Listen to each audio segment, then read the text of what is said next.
welcome back to Power Up Gamers Players for Accessibility. I'm Chris, and this is Nate, and we are here with another episode of Roll With It. All right, and today's topic is going to be short and sweet, but I feel like it's a topic that definitely should be hit more and have more different voices talking about it, and that's talking about how a DM runs their games. And there's a few ways. There's one where you're doing it by a book that you can buy, so it's kind of more railroady, and that is totally fine. But the personal one that I've experienced with, and the one that I've always enjoyed, was a sandbox game. And a lot of video games tend to kind of give a wrong impression, and well, maybe not a wrong impression, but at least a wrong impression for players like mine of what sandboxy is. And what I mean by sandboxy is generally I take what the players want to do, and I'll try guessing where they're going to be heading.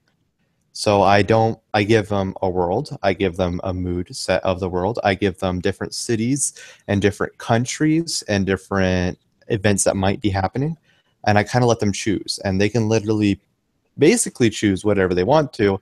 Of course, I'll set my foot in if some character is just going out of their way to be a jerk to the game and completely destroy and disrupt everybody else's fun time. But if the whole group decides they want to bunker down and become an innkeeper, I'll let it happen. And I'll try my hardest to find a good game out of it. And I will probably make a good game out of it because I'm tenacious. But so yeah, that's kind of what I want to bring up is how you guys can create sandboxy games. And I will just give you a quick and short, easy example, and then I'll try explaining it maybe later on in a different video. But when you're creating a sandboxy game, first try building off of your characters. A great example would be Chris's character, Shay. Her people were a tribe. They're a tribe of hobbits.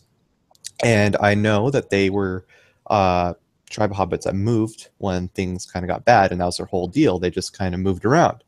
So part of the adventure I kind of set was that there was going to be a problem with our hobbit tribe, and they just went straight to it. And they went to the hobbit tribe, and I was able to create a campaign from that because I knew it played with the characters' emotions and played with how they are as a group. And from there, I kind of let more ideas kind of develop and kind of let the story unfold, and I just kind of let them follow the trails where I could lead, trying to guess where they would want to go and what they want to do and how to kind of wrap it up as an entire arcing storyline. And that's what I just kind of would advise for everyone else to do, is just try to play off your characters and make at least always 3 options for them to do. 3 different storylines that they can follow, because generally they'll kind of pick up what you're trying to hint. Sometimes they'll decide to kind of go off in a completely different route, which is okay. And if you're not prepared, you can just be honest and say, well, we're going to do something kind of random this session, but next session I'll have something new for the route that you guys want to take. Because sometimes they just will completely go off the wall and just head directly to something, which my group has done before. They kind of beat me to it. So I had them kind of do a little side mission afterwards that explained that, essentially the side mission is just to postpone them for a little bit and give them something to do while I was trying to come up with something new. Besides that, later on, I'll kind of go deeper into story or sandbox mode if you guys are more interested in how I do it. And I'll even give more examples of my own game and try to make it a little more full so you guys can understand exactly how it works. But Chrissy, do you have any questions or any questions about my DMing? Well, it kind of occurred to me that you throw out a lot of adventure hooks. So I feel like in our game, like there's at least 3 or 4 threads that could potentially be major story arcs, and then all the smaller things that go on too. So yeah, I think having a lot of hooks, like you said, 3 is good, but I think we even have more than that. And I feel like I know my character's kind of trying to bounce around between what she thinks is most important. So it's been interesting and fun. Which is how real life is too, so it's kind of makes it cool. Don't think I have any questions about Sandbox. Well, yeah, I do. I guess, how do you keep it Sandbox while still sticking with with the story arc for the overall campaign, because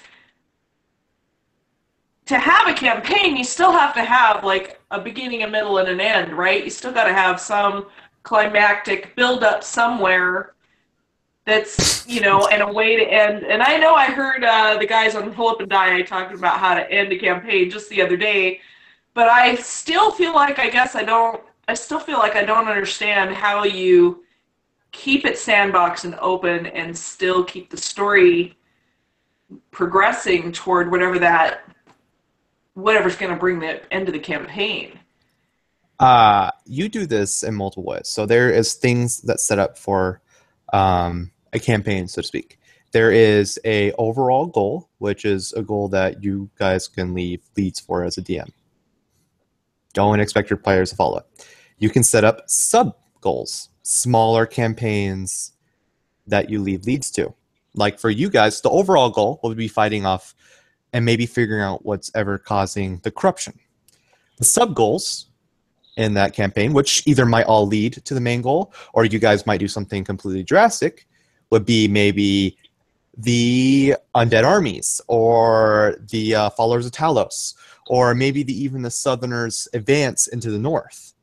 You guys have those leads, which you guys haven't even found out about the Southerners' advance. I failed on that one, but that's fine. Vampire. Yeah, Empire. So yeah, you guys just kind of set up those ideas, at least the DM set up those ideas. But to be honest, I don't have a main villain for you guys yet. He's being created right now as you guys continue going on, and I'm trying to pick up things, or she. And a lot of the other villains haven't even been created either. I keep it very loose, and it's a lot better when you're building it with your characters because it feels more intrusive to them. A big enemy character for you would be whoever turned Tyr into whatever he is right now. That's a huge villain for you right now. That's a huge villain for the whole group. And that person isn't even necessarily fleshed out yet. I'm still fleshing her out as we speak. So the trick is, if you're trying to keep it sandboxy, don't get set on something. Don't get all like super, I have this perfect design, because your characters will mess it up. They'll always mess it up if you're trying to give them options. So what do you do if you have players who don't want to engage in working with you so that you can build it around them? That's a different, that kind of brings into different aspects. For one, you have the really immature players, as in just very new players that quite know what they're quite doing yet. Maybe just to kill hungry happy, that they build these awesome background stories because they have these good ideas, but they don't know how to roleplay it. That's something where I would not give you guys a sandboxing mode. I would give it more of a structured environment for them to kind of build and get better. But if you guys are really good players and you guys aren't working with me, I will continue to try maybe throwing things at the characters that I know would really grab their personalities. Because the reason why I like working in a small group is because I can build with you guys, your characters' personalities. I can be there for your character's change. I can ask you in the background, be like, so, how's your character feel about right now? I do this all the time with you. With Hema, I haven't been doing as much right now, but that's because we haven't been doing enough to really change character personalities yet. But I always try to kind of sit in the background and be like, I'm trying to talk to you guys, trying to move you guys along, and I always do smaller sessions to try figuring out what your characters are thinking. But if I continue to keep on having like maybe just one bad character, you sit them down and you talk to them, and you have to be open. You're like, I'm trying to make a good game for everybody, and it seems like the whole entire group maybe wants to do this, and you're over here doing this. Now, if it's the entire group that wants to go do this other thing, then go do it. I mean, if you're running a sandbox game and the whole group is finding more enjoyment maybe by trying to sell the seas, then there you go. You have a campaign in the creation. The players are creating their campaign. I mean, it's easy. Right. So if you only had one of four players who was really giving you anything to work with, though, would you just base the whole thing on that one character? I would try to. How do you balance out so that they still have opportunities to shine? Exactly. I mean, you really want to kind of throw more, and that's the reason why I do take away the party and split them up every once in a while. Like, a great example right now is we've been following a lot of your leads. A lot of this story right now has been focused on Shay. small part of it has been focused on Hema. So we have Hema and Shay. Hema feels like her character's really into it right now because she had a whole love romance. She's figuring out more of her background of her story, and she's happy to follow you around. So now we have Emily, which we don't need to talk about Emily right now because Emily just got in the group, and her character is going through a whole bunch of stuff right now. And we have Torvald, which already mentioned that he wanted to go back to see her family. And what did we do? After this adventure, we're going to go forward and see Torvald's family. And that's a whole different route. So we've already have an extra smaller campaign set up to go see Torvald's family, if you want to call it a family. And that's going to be focusing a little bit on Torvald. And I try making it inclusive to everybody. But also the thing is that I try building our group to fit together. And everything that you're going to want to do, the group is going to be happy to, for the most part, to do it with you. And this is all adventure that everybody can enjoy. Your character will truly enjoy. Hopefully the other players will enjoy that. It's something that's not just the DM's creation. It's what you guys have been deciding what you want to do. Right. Cool. Which I mean, Torvald, though, I mean, really all of our characters, because we split apart so much, you guys have all done your own mini campaigns anyways. You went on your hunting trip. Torvald went to get his leg. Hema on a romance quest. And Emily, well, she was coming into the game, so it's not quite as fair. But, you know, everybody so far has been. So that's where I guess my final answer would be is split up the group every once in a while and do mini quests in the meantime, because mini quests not only help build characters, they make them feel important, and everybody likes feeling important. Yeah. Yeah, everybody needs that opportunity. It makes it so much more rich. Definitely. Sorry. That's all right. We have anything else on this? As far as sandboxing mode, I don't want to like completely kill it. I would like to do maybe another longer video, which is a DM related video. But I mean, do you have any other questions for anything else? Actually, I have a question for you. Okay. As a player, when would you feel it's acceptable for a DM to start trying to really just lead you guys in one direction? And when do you feel like it's crossing the line of being like too bossy? Now, I want to say railroady because sometimes railroady is needed. Right. Sometimes railroady is needed. I think if it's...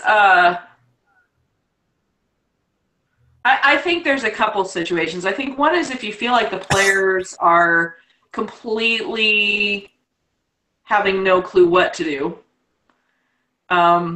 You know, putting them on rails for a little bit might not be a bad thing, especially, you know, like you said earlier with more novice players. I know I still feel like a novice. I mean, I haven't been playing really all that long. Just long enough to be obnoxious to my GM sometimes because maybe I know things that I shouldn't know, but or that, you know, that I know just enough from trying to GM myself a little bit. But at the same time, you know, I don't know, I feel like sometimes I just have no idea what direction to go in. So I think if the players seem like they're just spinning their wheels and they have no clue what they should do, then maybe putting them on a little more structured path for a little bit, I think is probably totally okay. And, you know, I sometimes feel kind of confused. So that can be good, is I think just to go, okay, well, let's point you this way a little bit more. And then, yeah, I think a lot of people are more structured at like the very beginning of a campaign. And I think that's perfectly okay too. Getting it off to that first start, not having too many choices, and then maybe letting the choices branch out once the kind of the general feel and tone of the game, of the campaign, or the one shot or the mini campaign or whatever it is set, once the tone is set. Do you think I did pretty good with you guys then in the very beginning? Because I know it was really structured, exactly as you said. It was really structured. It was totally fine. Did it feel structured, though?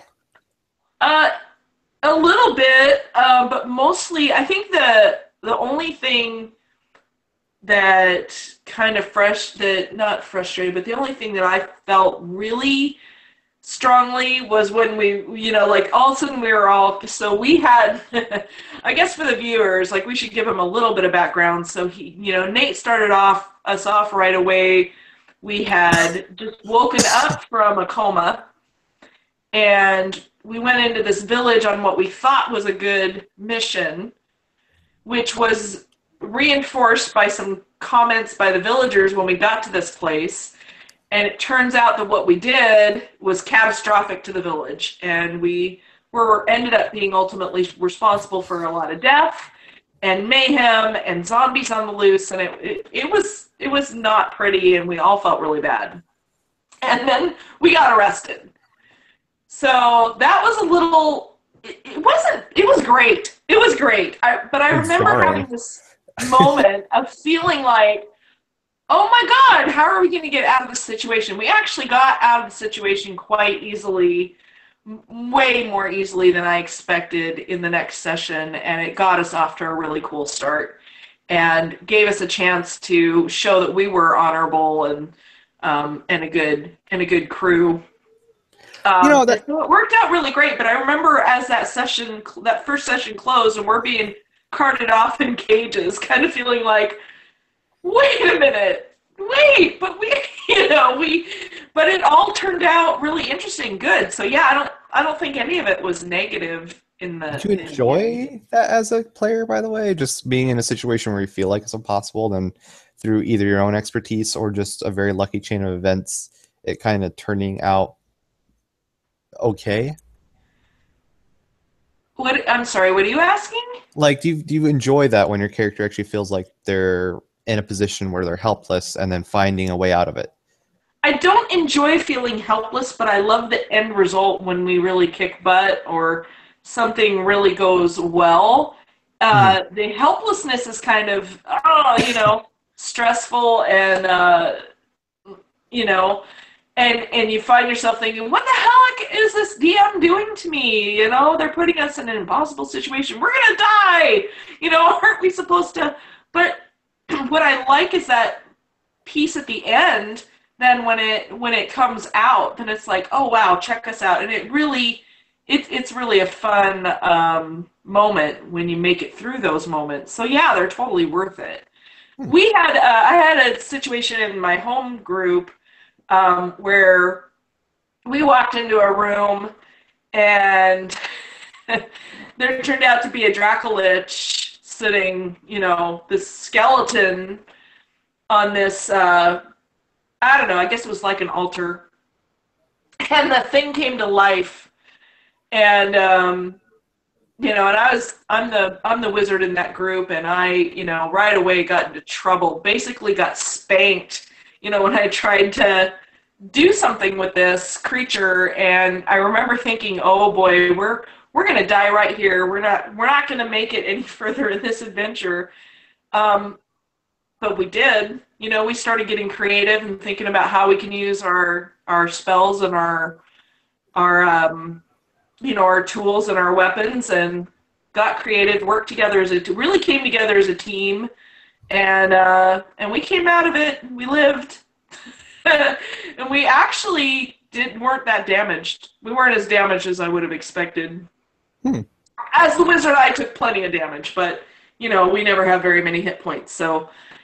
That's one of those moments that feels really triumphant at the end. So yeah, they're totally great. It's actually great, and I think it's a good thing for DMs to not be afraid to do, because your players end up feeling so elated and victorious, and I think it really helps shape their team as well. The party helps them gel. So those are all good things. I remember the other night too, thinking that we were really in trouble when we came upon in your game. We come through this cave and this gate shuts behind us, and there's this line of guys with shields and stuff, and it didn't look too good there for a minute. And we did have a player die. A player character die. Luckily, that player character was resurrectable and lives to see another session. But that was a pretty dire looking situation, and I was kind of surprised when it resolved. Like when we finally did do damage, we did a lot all at once. So Yeah, you guys broke the line those and are ended it. rewarding moments. They're rewarding moments. They're stressful when you're faced with them, but they end up being more rewarding, I think, for the end. So yeah.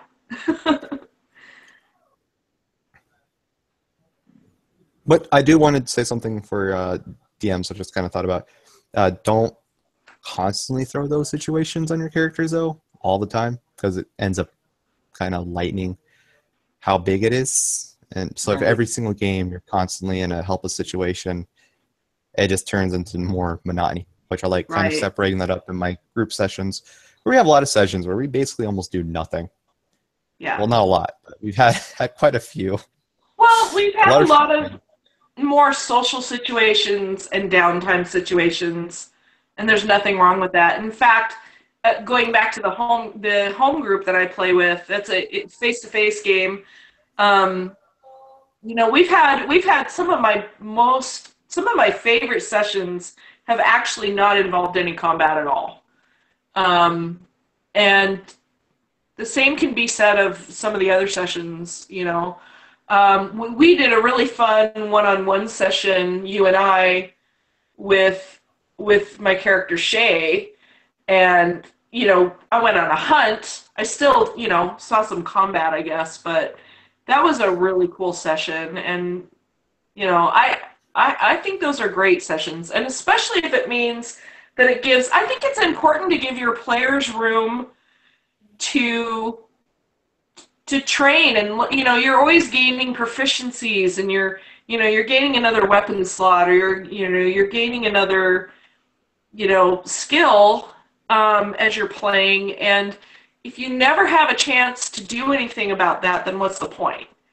Yeah, So like, Shay bought a new weapon here not too long ago, and she's chomping at the bit to learn how to use it, and I'm really looking forward to having a chance to for her to train.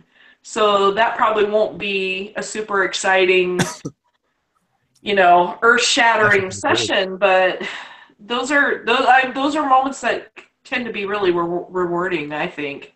I've enjoyed those a lot. I was really, really surprised. I remember telling our DM we're playing second edition D&D in that game, and I remember saying to him how surprised I was how much I enjoyed a session that just literally had no combat. My character was doing things with other wizards, and another character was training with a weapon, and some other characters were shopping, and it was fun. So, and I was surprised how fun it was. It's that kind of stuff can be really cool, and we've had a few downtime kind of sessions like that where we've had moments for our characters to breathe and to learn some new things, and they've been great moments. And for my character being a wizard, it's been a lot of opportunity to gain spells and stuff too, which is important, you know. Um, and second edition, or maybe it's just my DM, but we don't get to just pick another spell. There's a little more to it. He kind of makes it a little more work, so which makes it more enjoyable and meaningful in the long run. So those downtime moments can be really important. So I think they're great. Yeah, so I would agree. Don't throw don't throw monumental things every single session because it'll just get old. I I mean, we do. talked I about do too. sandboxiness and about the importance of non-fighting uh, sessions. Is there anything else you'd like to ask or bring up? Or here? No, no, All right, not then. tonight. Then I Yeah. think we've definitely covered enough. I think I just said that. But yeah, thank you all for watching. Yeah, thank you so much. And as always, don't forget to like and subscribe if you enjoy these kinds of videos, and share with your friends. And a quick reminder, I guess news bit is don't forget about Brigade Con. We're quickly coming upon the date to get to choose our games. So, be keeping an eye on the site. Check out what you're doing. And October 15th, you can register for games. And I guess until then, may your dice roll high. And the DMs roll low. Bye. Bye.